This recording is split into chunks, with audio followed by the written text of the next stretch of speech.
Let's get started then.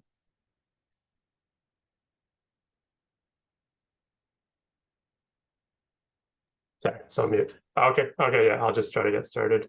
Hi everyone, thanks for joining us. Today we're just going to be going over applicable things for kind of as clinicians on when to call the coroner or kind of indications to get the coroner involved. So my name is Dan. I work primarily at the Centenary site. I am also one of the coroners for the Toronto region, covering the 3 SHN sites. I've probably spoken to a few of you about coroner cases in the past. So thanks for having me, and thanks to Joyce for suggesting I come here today. So the general kind of role of a coroner. So the purpose of a coroner is that we provide death investigations. The general kind of principle is that no death is overlooked, concealed, or ignored. The kind of motto that we go by is kind of seen in the bottom right there. We speak for the dead to protect the living. That's kind of the motto that the Office of the Chief Coroner uses. Today's presentation, I'm going to try to tailor it as much to be applicable to us as clinicians as much as possible. So we're going to go over kind of the basic principles of cause and manner of death, go over kind of the general principles of when to call a coroner, and then we'll go over some quick case studies or case scenarios to know as a clinician when you should be calling the coroner. And then Joyce will be doing part 2, which is kind of talking about how to fill in a death certificate. And I know I don't have much time, so I'll try to be quick with this presentation. So most important thing is to understand cause and manner of death. So cause and manner of death are 2 very different things. Cause is, generally speaking, a medical opinion and is what we are very good at as clinicians to diagnose. So that's what we all write in the death certificates, you know, hypoxic respiratory failure, upper GI bleed, and STEMI. Cause is one thing, and it's what we're very used to as clinicians. Manner of death is a very different thing, and the manner of death is very important to understand, generally speaking, because non-natural deaths, if it is a non-natural manner, generally speaking, all of those should be reported to the coroner.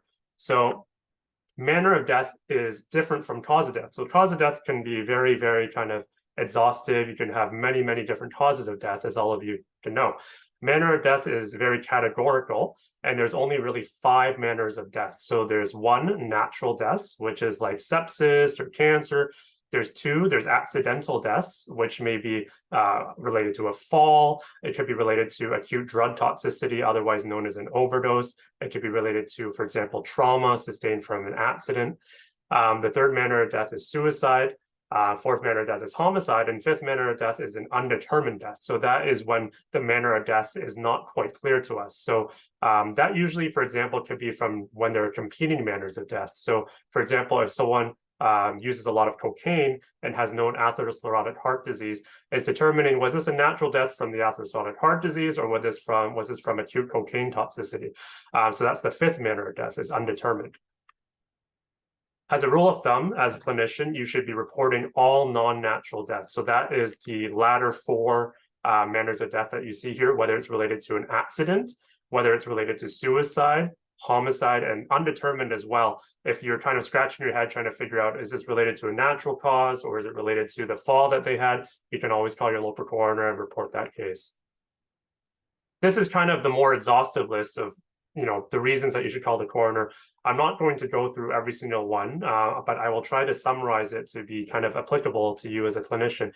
As you can see, there's a whole kind of different reasons here. This is the Coroner Act of Ontario. You know, they say that you should report a death to the coroner if there's violence, misadventure, negligence, misconduct, malpractice, unfair means, deaths related to pregnancy, sudden and unexpected death. So there's a whole kind of list, but I'll try to simplify it as much as I can to be as applicable as possible to us as clinicians. When do we report natural deaths? So there are a few circumstances that we report natural deaths. As you guys know, the vast majority of natural deaths we do not report to a coroner. We sign the death certificate and we kind of move on with it. However, there are certain circumstances for which we should report a natural death to the coroner.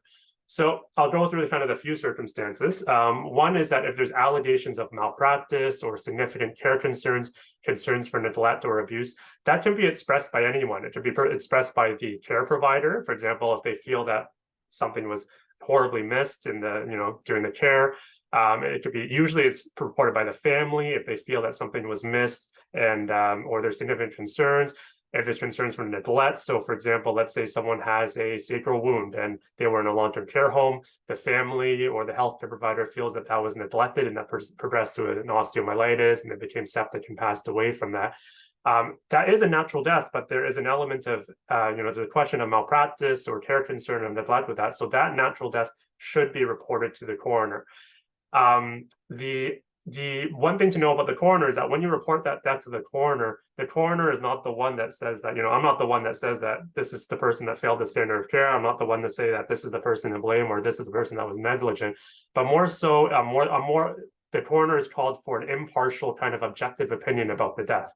So we can say, for example, let's say someone comes in with sacral osteomyelitis and someone passes away. Well, the coroner can be called, and for example, we can perform an autopsy and give an objective, impartial opinion and say that, well, I think this patient died from sepsis or bacteremia from the sacral wound.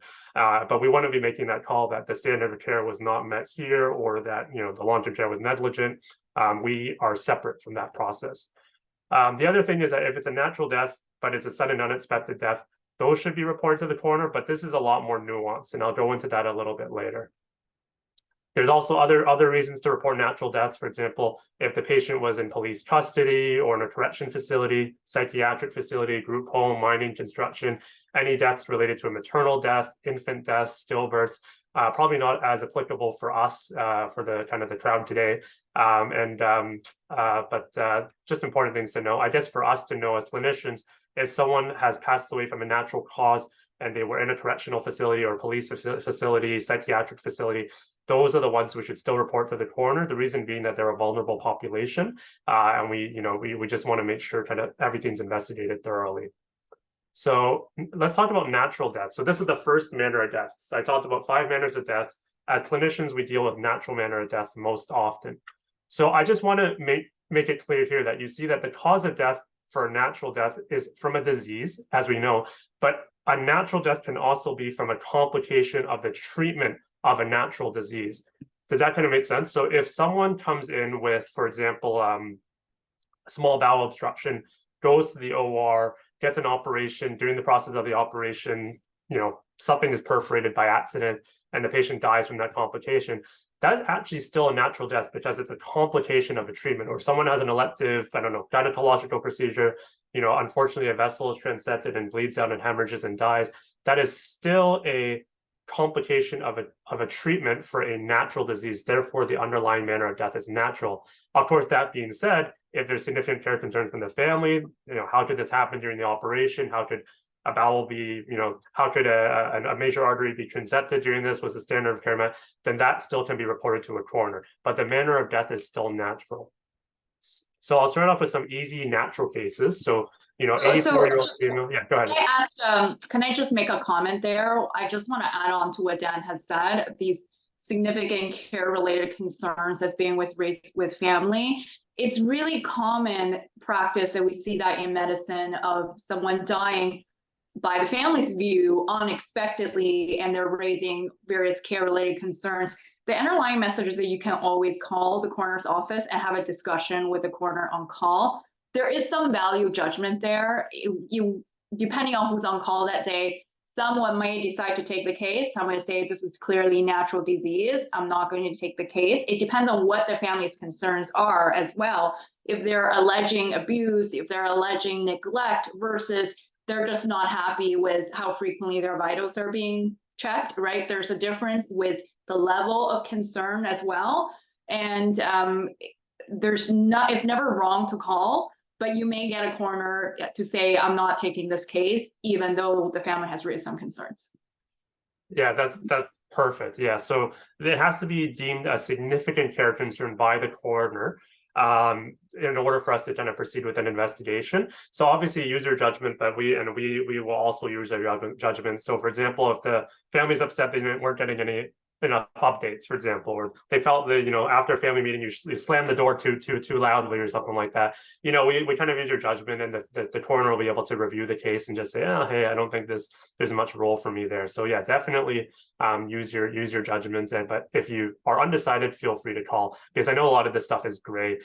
So natural disease. So yeah, this is a very common natural disease. Febrile neutropenia, breast cancer, and chemotherapy. No care concerns for family. They've passed away. This one you can sign off. You don't need to call the coroner about this. There's another one. 55-year-old male comes in with chest pain, found to have a STEMI, goes to the cath lab, but codes in the lab. No care concerns in the family. This is also, you can sign this off. This does not need to be reported to the coroner. Some people might say, well, they had a recent procedure. They were in the cath lab. Doesn't that say on the death certificate that they had a recent surgical procedure, therefore I should call the coroner? That's actually not true. So even though it says that there's a question of a recent surgical procedure, that's actually just for more of a vital statistics act purposes. You don't need to call the coroner for this. 18-year-old male diagnosed AML, dies due to complications, also natural disease.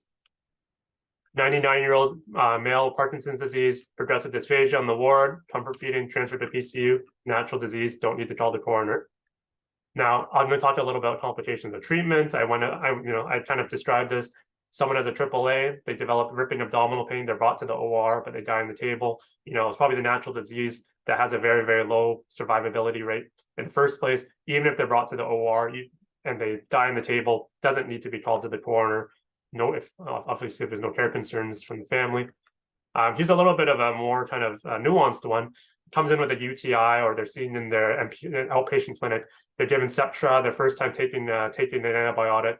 This antibiotic as an outpatient, Septra empirically, and it's their first time receiving this. And there's a little bit of nuance to this, but they get Stevens-Johnson syndrome from Septra and they die.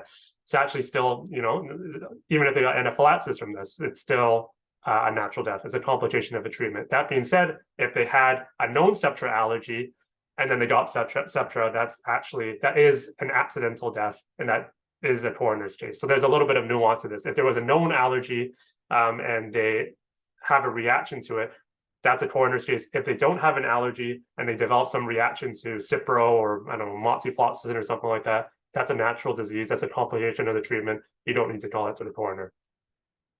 I kind of went through this already. So I kind of went through this already as well. Yeah, the other one is that you'll see on the death certificate was a deceased dead on arrival at the hospital. So some people may say, well, I need to call that in because they died on arrival to hospital. And that's more of a vital statistics act purposes. You don't need to call that to the coroner. I want to talk about sudden and unexpected deaths because I get a lot of these calls from the emergency department. I get a lot of these calls from the ward. And there's a little bit of some principles with regards to this. So oftentimes I'll get a call from, elderly male or elderly female, advanced age, comorbidities, but dies suddenly on the ward or dies suddenly at home. And there's not really any known diagnosis when the clinician gets a death certificate, they don't really know what to write down. And as a result, the coroner is called, which is totally, and I totally understand that, that's totally kind of reasonable. But the nuance about it is that in the Coroner Act, it says that a death must be reported to the coroner if it is sudden and unexpected. So it has to be both sudden and unexpected. So oftentimes you get deaths in these patients who are admitted with advanced age or comorbidities, or they're very kind of comorbid at home and they're brought to the ER, they're found VSA, they don't, unsuccessful CPR. The death for sure is sudden, and we all agree with that the death is sudden, but it's not unexpected, right? And given their advanced age and comorbidities, at some point they were going to pass away, unfortunately. So this actually doesn't meet the criteria for a sudden and unexpected death. So you actually don't need to call the coroner for these cases, unless, of course, there are care concerns, et cetera, that I spoke about before. Now, Joyce will kind of guide you guys about how to write the certificate of death for this, but essentially you're writing it based on the balance of probabilities. You're trying to figure out what could this have possibly been, and on the balance of probabilities, if you can argue that it was over 50% likelihood that this was the cause of death, then you can write on a death certificate. But that's part two and what Joyce is going to talk about. So here's an example: 85-year-old male, he's a vasculopath, found VSA at home, brought to the ER. They did CPR, and he was eventually pronounced. The ER doctor or the internist or the hospitalist or whoever gets a death certificate, and we, what do we write? I don't know, right? That's the common question. Like I said, you write the death certificate on the balance of probabilities. The coroner does not need to be called for this because it's sudden but not unexpected. How about the 70-year-old male, no comorbidities, no medications, nothing. They're totally healthy. Found VSA at home, EMS is called, they did CPR for 30 minutes, no rust, they were pronounced. Well, the coroner actually doesn't need to be called for this as well, because sure, they have no comorbidities, they're not on any medications, but and this is a little bit more nuanced, but over a certain age, I think the pathologists actually use a quite liberal target. They say anything over the age of 50, generally speaking, us as humans will have a significant amount of atherosclerotic heart disease as time goes on over the age of 50. So generally speaking, although they're totally healthy, even though they're not on any medications and no comorbidities, on the balance of probabilities, you could argue that this is atherosclerotic heart disease. And that's a very common kind of leading cause of death that we kind of put on our death certificates when we don't exactly know what happened. Otherwise, we'd be doing autopsies on everyone who dies suddenly, who has, no comorbidities, and that's not very practical, and also doesn't really change management. Oftentimes, we do these autopsies sometimes, and we find that, it is atherosclerotic heart disease at the end of the day. So you just have to write down the balance of probabilities. See how much time I have here. I'm trying to go as fast as I can. All right, I got 10 minutes. So I'm going to try to go through accidents, which is very commonly encountered by clinicians. I do feel that as clinicians, we do underreport accidents to some degree to the coroner. So while we may overreport certain natural deaths, I feel like accidents are to some degree underreported. So an accident, the most common ones you're going to see as a clinician are falls, substance misuse, aka overdoses, or we try not to use the word overdose, or trauma. That's more so at St. Lawrence or Sunnybrook, where you see these polytrauma cases. Other incidences of accidents: anaphylaxis, heat stroke, hypothermia, hypoxia in enclosed spaces, electrocution, drowning, tissue disruption from a bite or other injuries. Those are other things that classify as accidents. I'm going to try to talk about about falls, because I think this is what we encounter all the time in the inpatient ward and in the outpatient emergency department. So let's talk about falls. So the thing to note about falls is that if a fall has accelerated someone's death, so if someone was on a kind of a downward trajectory and then had a fall, and that accelerated their decline and they died faster, or their death was contributory to the fall or some sort of complication of the fall, then the index event, which is the fall, is the cause of death. So sorry, is the cause of death. So that determines manner. So if someone had a fall, then had a PE and died from a PE, or someone had a fall, then had terminal delirium from the fall, and then died from the terminal delirium, they stopped eating, they stopped drinking, the index event was still the fall. Therefore, the manner of death is still an accident. Therefore, that death has to be reported to the coroner. So oftentimes, of course, we get falls all the time in the, admitted to the hospital.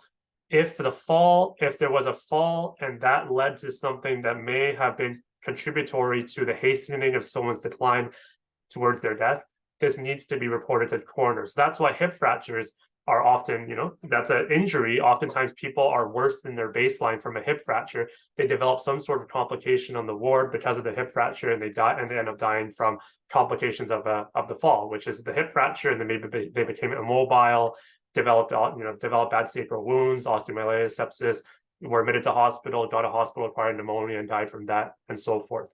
Sometimes it's not that clear, because sometimes, let's say you were at home, you had a STEMI, then they fell. Was the index event a fall, or was the index event a STEMI? Because you can have terminal collapses which lead to a fall. The fall really had nothing to do with your death, and you just died because you had a STEMI and then you fell.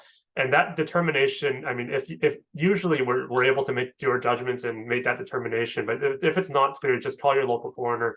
We're happy to help and make that determination. In that case, I would probably blame the STEMI on it, and I would call that a natural death and not an accidental death. So here are some examples. 70-year-old male, Parkinson's, fell at home, had a subdural, admitted to the hospital. He was bedbound, blood thinners were held, DVT prophylaxis was held. He suffered a massive PE secondary to his immobility. That's a complication of a fall. That's an accidental death from a fall. Even though the final cause of death was a PE, the index event was the fall. That needs to be reported to the coroner. This is a very common one. End-stage dementia, recurrent falls, fell in a nursing home, fractured her hip, went to OR, had kind of this terminal delirium post-operatively, stopped eating, stopped drinking. Family wanted comfort care measures. She went to the PCU and died peacefully there. That was still a complication of a fall, which was the index event, needs to be reported to the coroner. Here's a different one. So no injuries, had a fall from the retirement home, normal CT, had normal x-rays, no injury radiographically. difficulty with pain control. She became delirious and agitated from the pain from the fall. That is still a complication from a fall, needs to be reported to the coroner. How about this one? So this is a little bit different. Parkinson's disease, 70-year-old male from a nursing home. He falls all the time as per family. He's brought to hospital, found to have a fractured humerus. He's managed non-operatively, and he was actually returned to his baseline function and cognition. So geriatrics, OT, PT, family all said, no, he's back to how he was before. He just has this fractured humerus and he's doing everything he was before. He's doing fine. Then he dies suddenly overnight.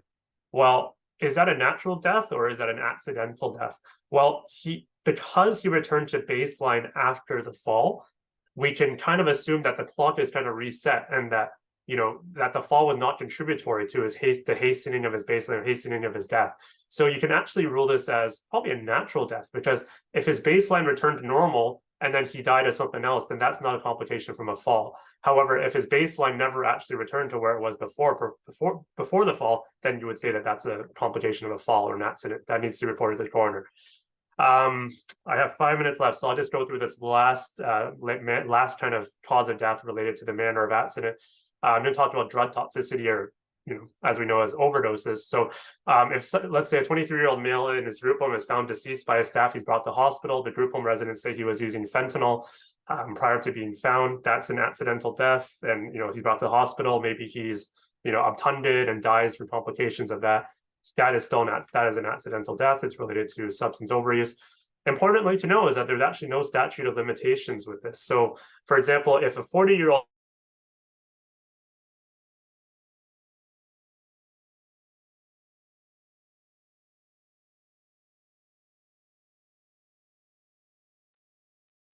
Can anyone else hear him? Because I can't. No. Hello? Oh, there we go. Oh, sorry.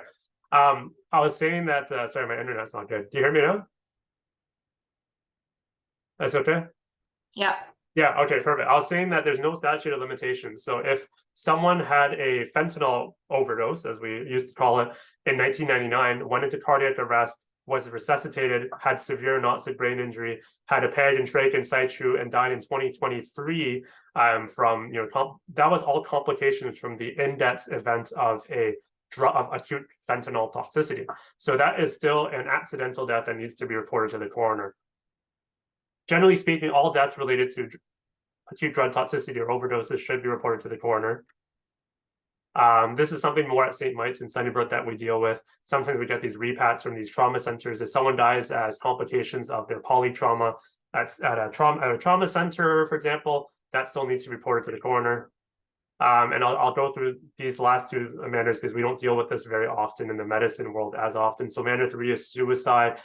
So for example, Tylenol overdoses, someone dies from that. If someone has an attempted hanging 20 years ago and dies due to complications of this after they get a noxic brain injury, that still all needs to be reported to the coroner. Homicide, we definitely, I've never dealt with this as a clinician, but obviously these all need to be reported to the coroner.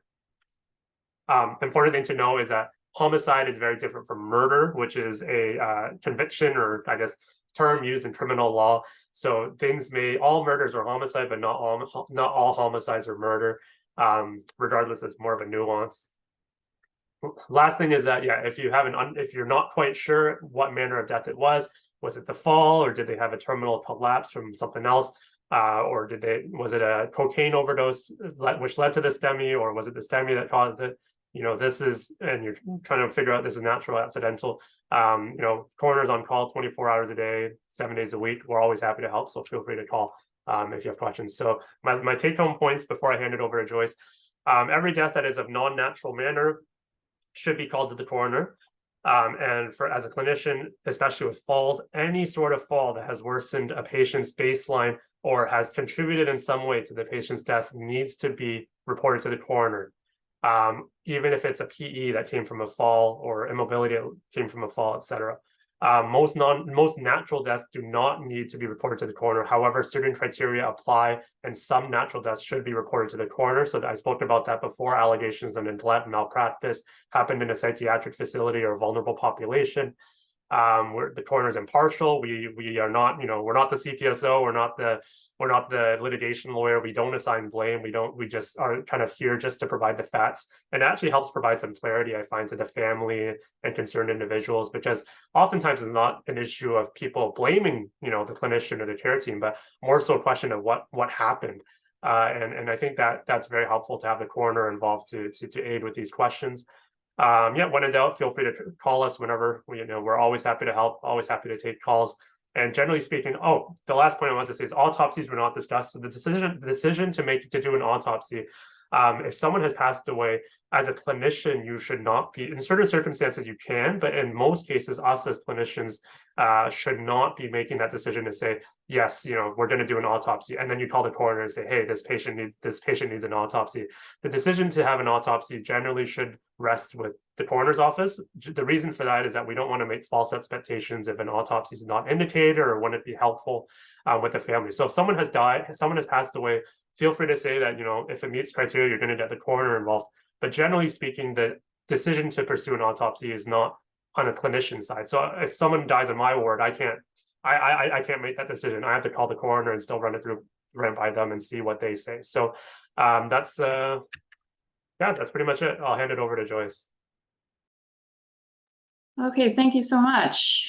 I'm going to share my screen.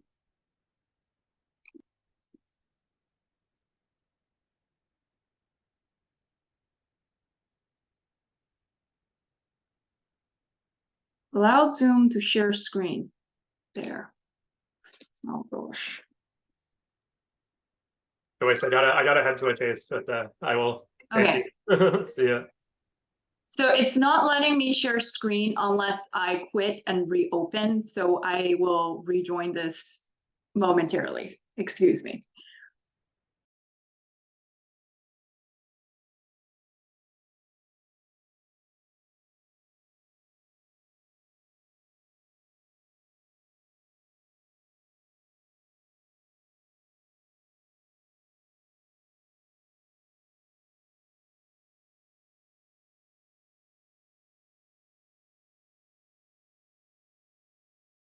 Okay, I'm back. There we go.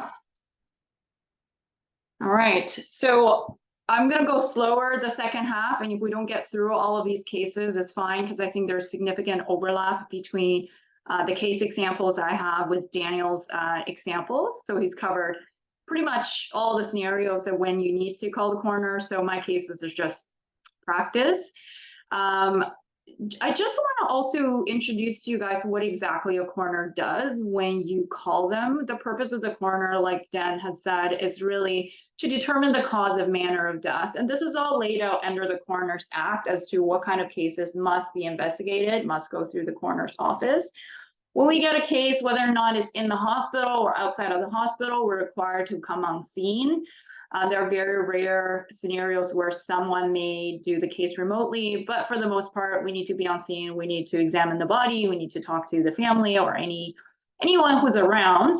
And if there's enough information from just doing that and chart review to answer the questions of cause and manner, that will be the end of it. However, certain cases almost always needs to go through a post-mortem examination phase, which in Toronto is done in North York, where the pathologist would carry out an autopsy with toxicology.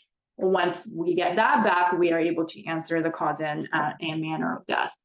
But my portion of the presentation is really go over how to write the death certificate. It's really a challenge for myself. When I first started practicing, no one's gone through this with me. And for those of you who don't know me, my name is Joyce. I'm an internal medicine and occupational medicine physician, and I'm an investigating coroner in Durham Region. Okay. So why do we fill out a death certificate? There are a few purposes. One is for the funeral or burial arrangement to proceed, for family to settle their estates and their insurance. And it's also a source of vital mortality statistics.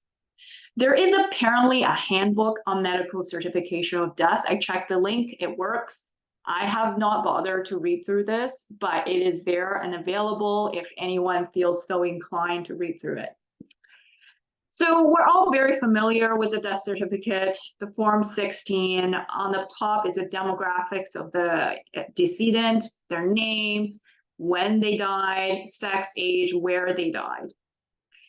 And in terms of how to fill out the cause of death, I think we've all been taught at one point or another, we really want to write down the underlying condition or event that initiated the sequence leading to the death. So there's an immediate cause, the antecedent cause, and then the underlying cause. And there should be a very logical flow of this information. And as Daniel has said, is a professional opinion on the balance of probabilities. We're not aiming to be 100% certain here.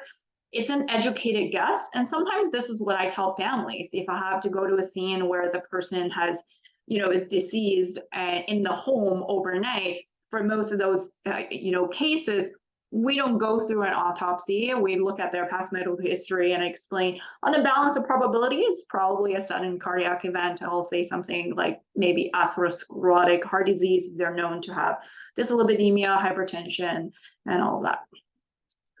So this is how we want to list the sequence of events, starting from the immediate to the antecedent, and then to the underlying cause of death. Things to watch out for on the death certificate, including try to avoid mechanism of death, like cardiac arrest, respiratory failure, respiratory arrest, hypoxia. Those are all mechanism of death and not really a cause. Avoid abbreviations. And the time interval that they ask you to fill out can be exact or approximate. Or if you don't know, you can just say unknown. And the use of qualifying words is completely acceptable. My favorite thing to write is complications of.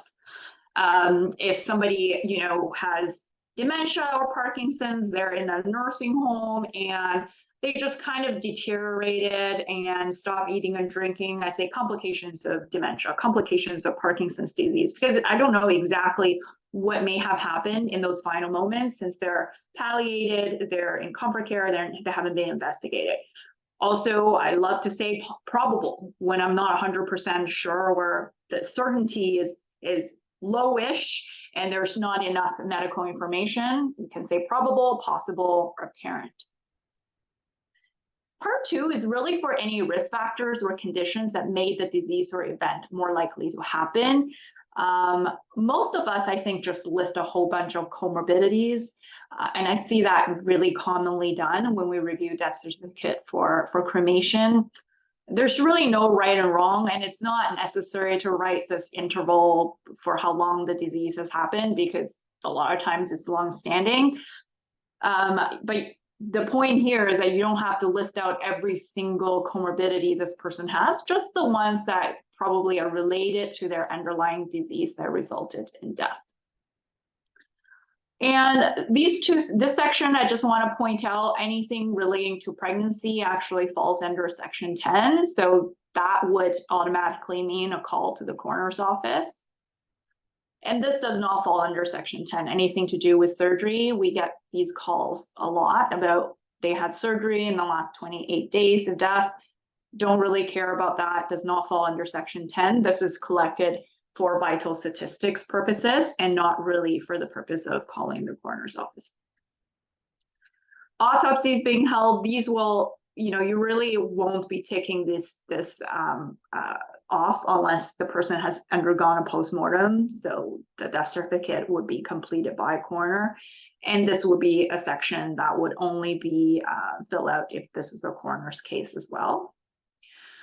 So we can go through some of these cases. They are, once again, is this a coroner's case question, and how to fill out, like how I would fill out the death certificate. So I would love to have some discussion here.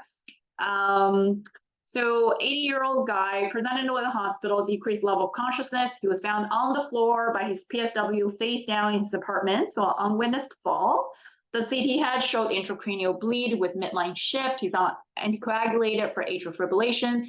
There's no documented skull injuries or subdural. He was palliated and passed away. What do we think? Is this a coroner's case? Anyone? I can't really see the chat, so nothing in the chat. Okay. There is some value judgment here, I think.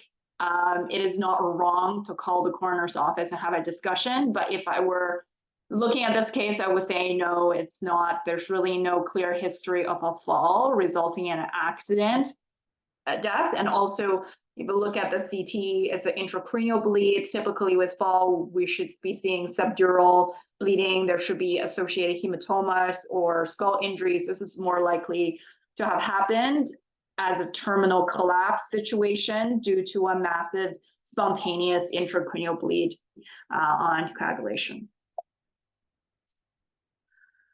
So I would say no, but it's never wrong to call. And some coroners will accept the case for investigation, right? And they will look at it more in detail and they may still sign it as a natural death.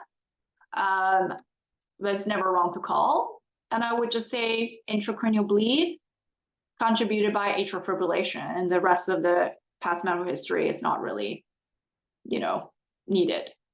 And it's not wrong to write minutes to hours. Sorry, this should have been probably days. I changed this case while Dan was doing the presentation, so my apologies for the interval. Okay, the second case, I think Dan has done an example of this already. Someone who's gone through surgery due to a post-op surgical site infection. And this would not be considered a coroner's case because we've already said if there is, even if there's surgery in the last 28 days, this really doesn't fall under Section 10 criteria. But how would I write the death certificate? Complications of a hip fracture, fall, dementia contributed to this, and this would be considered an accidental. This would be considered an accidental death. Sorry. Okay, third case, 85-year-old guy in the hospital with small bowel obstruction, underwent laparotomy, was found to have advanced colon CA, postoperatively continued to decline, and the family decided to pursue palliative care, and he passed away 10 days into the admission. Sorry, this was my example that I made up for the previous surgery within the 28 days. This would not be considered the coroner's case. Everything is natural, has to do with natural death, with underlying natural disease.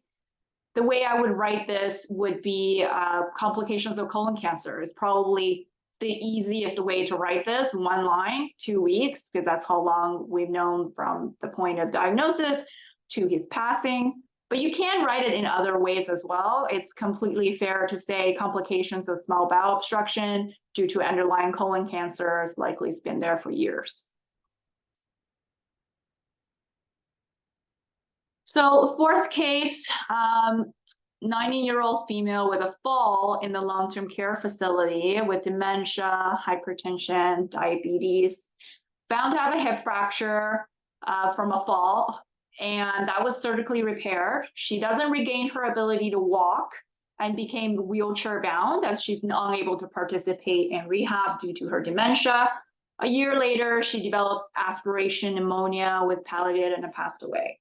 Well, is this a coroner's case? Because she did break her hip from a fall, so technically that would be considered an accident. And I think Dan has mentioned in his part of the presentation that if they regain to their previous function, then we would consider the accident resolved. But in this case, she never regained to her previous level of function. She actually became wheelchair bound. I would say it's not a coroner's case because she reached a new baseline.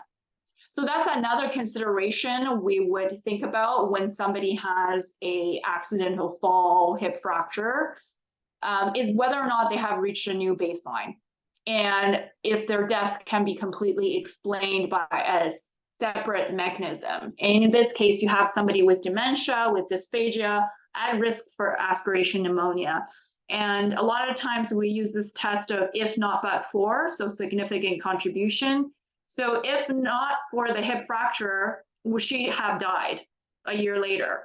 The answer is probably. She probably would still have developed that pneumonia.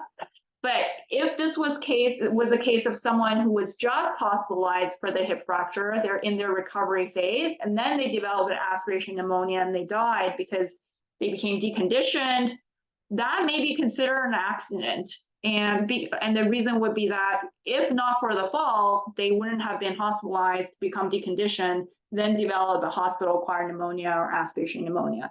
So it's not so black and white, and I do feel that there is a range of, there is some judgment call made here, and it will depend on the coroner who's on call that day. Some people would take the case from you, they would investigate, and then make an opinion whether or not this is natural or accident. Some people, if they have enough information, they would just decline the case and say, this is not a coroner's case, you can go ahead and certify the death. So this one, I would just write aspiration pneumonia from dementia, and because she's reached a new baseline, the hip fracture is really not part of the equation here. Case 5, we'll have a 50-year-old female admitted to hospital, decreased level of consciousness, opiate use disorder on methadone, history obtained from the roommate. She was last seen well the night prior, would not wake up in the morning. She had urine tox done in the hospital, which was positive for fentanyl. She was intubated and admitted to the ICU, diagnosed with anoxic brain injury, and then passed away. So this is a slam dunk coroner's case, right? This is drug toxicity. In cases like this, we probably will not need to proceed with a postmortem examination because there is very clear hospital course with toxicology. There's really nothing that the postmortem would add. You have all this imaging and testing, but this would be considered a coroner's case. We would, review the chart, do the death certificate, write our report. Case 6, 35-year-old female, 4 weeks postpartum from an uncomplicated vaginal delivery, presented to hospital with left leg pain, diagnosed with DVT and placed on anticoagulation. Overnight was found at VSA, code blue was called, and ROS was not achieved and passed away. So this would fall under the pregnancy section of section 10, and this would be considered a coroner's case. If there's sufficient imaging to say it's deep vein thrombosis and it's probably probable pulmonary embolism, this case may or may not require a postmortem examination, depending on how much information that the coroner is able to gather from the hospital course. I think this is my last case, and then we'll have some time for questions. 32-year-old with a known anaphylactic reaction to bee stings. He was working outdoors, got stung by a bee. He didn't have his EpiPen, collapsed, found by family, 911 was called, admitted to hospital, but was found to have severe anoxic brain injury due to prolonged downtime. Transferred to the ward, trached. He was on tube feeds, developed hospital-acquired pneumonia in 4 weeks with high flow, high oxygen requirement, and he was palliated and passed away. So Daniel also talked about this as well. This is a little bit of a nuance. Usually if it's not a known anaphylactic reaction to an allergen, and this is the first time someone's having a reaction and then they passed away, it would be considered a natural death because you didn't know that they had a prior history of this. However, if this person is known to have an anaphylactic reaction already and they got stung by the bee, it will be actually classified as an accident and falls under the section 10 criteria. And this is how I would fill out this certificate. Hospital-acquired pneumonia, secondary to anoxic brain injury, secondary to anaphylactic reaction to bee sting. This is the number of a dispatch if you ever need to call and speak with a coroner. We're always happy to speak with treating physicians to just walk them through if they have any unclear, like anything that's unclear, any questions that they may have. Can give dispatch a call and you can speak with the coroner on call. So I'm going to stop sharing there. Wondering if anyone has any questions, feel free to pop it in the chat or just unmute.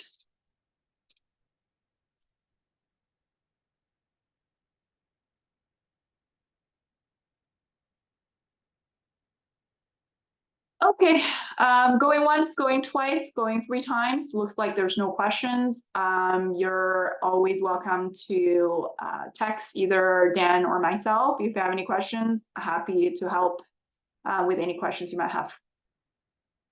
Take care and enjoy your lunch. Bye.